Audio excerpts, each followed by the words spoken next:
दोस्तों, आप सभी को नमस्कार।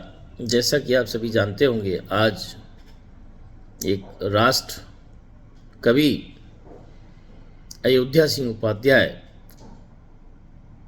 उर्फ हरिऔध जी का पुण्यतिथि दिवस हम लोग मना रहे हैं। और मैं प्रभु से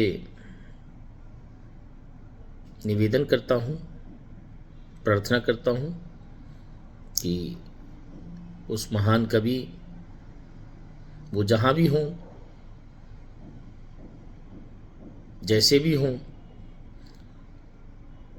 खुश रहें, क्योंकि उन्होंने हिंदी साहित्य के जगत में द्विवेदी युग में वो रचनाएं रचीं जिनके बारे में कल्पना करना भी संभव नहीं है।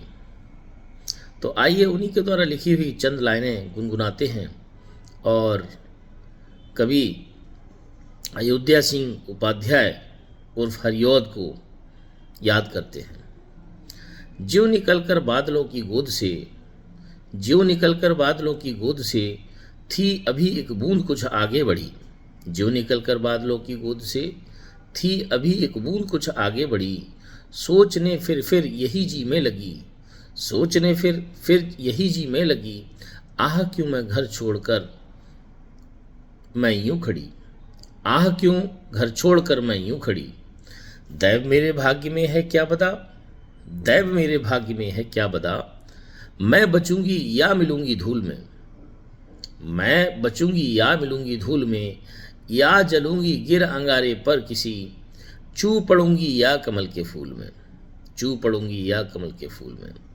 बह गई उस काल कुछ ऐसी हवा, बह गई उस काल कुछ ऐसी हवा।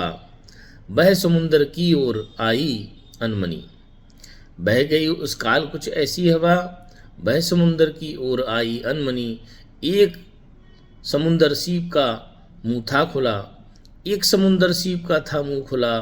बह उसी में जा पड़ी मोती बनी, बह उसी में जा पड़ी मोती बनी। लोग यूं ही हैं झिझकते सोचते, बहुत ही सुंदर लिखा है। लोग यूं ही हैं झिझकते सोचते, जबकि उनको छोड़ना पड़ता है घर। लोग यूं ही हैं झिझकते सोचते, जबकि उनको छोड़ना पड़ता है घर।